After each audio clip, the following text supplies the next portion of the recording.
Meanwhile, in Morocco, the government has strongly condemned Israel for targeting civilians. Rabat has called for an investigation into the attacks on humanitarian aid trucks. It comes as thousands of people hit the streets to protest normalizing ties with Israel. Now, for more on this, let's cross live to Martin J., award-winning journalist and editor-in-chief of Maghrebi.org, joining us from Morocco. Martin, it's good to have you join me right now. Likewise. Great. Now, more reports continue to flow in from Gaza. Civilians tortured and bombed and children starving. What's your take on the crisis and if Israel will be held accountable for all these?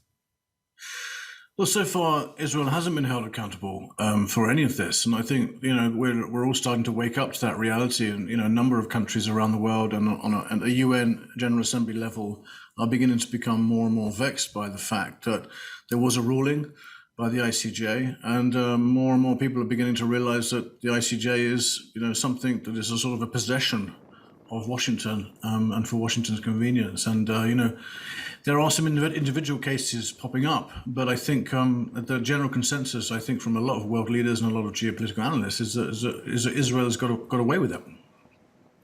Now, we heard Morocco calling for investigation into Israeli actions. Can you tell us about the sentiments on the streets as people stand in solidarity with Palestine? Yeah, look, Mike, the thing you've got to remember about Morocco is that it's quite a special country in the respect that there's a huge demographic of people here who were sympathetic for decades with the Palestinian cause and were very up to speed with the brutality of the occupation. That's before October 7th. We had, leading up to October 7th, we had a number of demonstrations of people who were angry about the king not actually creating any kind of referendum over normalization with Israel. He went ahead, developed the relations, things moved very, very quickly. And, a number of Israeli companies were set to move into Morocco, and Morocco was looking forward to Israel recognizing Western Sahara. All this was just about to happen before October the 7th. When October the 7th happened, a certain eruption of anger took place, which I think broke the mold. We had 10,000 plus demonstrations in Rabat on the street, and people are really angry, very, very angry about what's going on, but also about Morocco's reluctance, or at least the palace's reluctance so far to actually do anything about it. So I think today is quite important. I think it is quite significant. This is a symbolic and significant change from the Moroccan king and his officials, that now we are seeing for the first time his patience has snapped, and he really does want to make a statement now about how unhappy he is about what's going on there. Now, previously, Israel denied all accusations of torture and genocide, saying it's Hamas propaganda. But now we have a report directly from European Human Rights Group. How do you think this affects the mainstream Israeli narrative? I think slowly it's going to have an effect, but there's nothing that's going to happen very quickly overnight. I think they're still stuck in a certain narrow mindset, and the human rights abuse, the massacres and the genocide is still going to continue very much. The Israeli elite have proved that they are pretty tone deaf to any international opprobrium. So I don't think anything's going to happen very soon on that level.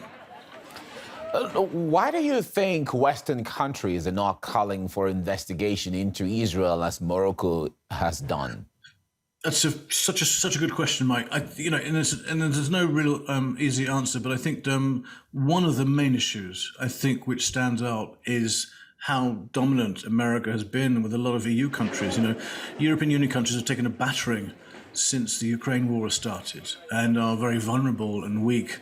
And still see America, ironically, even though America instigated their poverty, they still see America as a big brother figure. And I think America has exerted its geopolitical verve and its hegemony within the European Union countries. So Western countries are now more reluctant than ever to really speak out against the atrocities and against, even though they have a groundswell of political anger in their own countries. There's a lot of people in Europe, demonstrating every Sunday. We've had record-breaking demonstrations in London. Despite the numbers, the elites of these countries are stuck in a very, very awkward position. They want to show allegiance to Israel and to America, and to go in the opposite direction for them is too awkward and too difficult and has too many ramifications. Now, I wonder what scenario you look at. What awaits Israel on the global stage when the war ends? Will it impact its image with any of its Western allies or even other countries of the world? Well, I think that's already happening. I think there's going to be a massive impact. Whether you talk about its geopolitical standing with a lot of its friends around the world, it's lost a lot of friends. If you look at the boycotting that's going on, formally and informally, from people, from multinationals, we haven't seen it so much from governments, but on just about every other level, Israelis, humble Israelis, are beginning to wake up and realize that their economy is in a tailspin.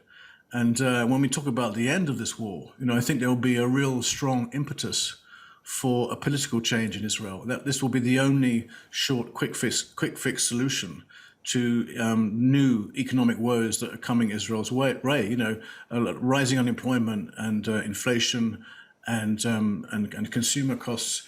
They're all really now beginning to bite. And because the Israelis simply have bitten off more they can chew, they can't really afford to continue this campaign for much longer. All right, Martin J., award-winning journalist and editor-in-chief of Maghrebi.org, joining us from Morocco. Thank you so much for your insight. Thank you.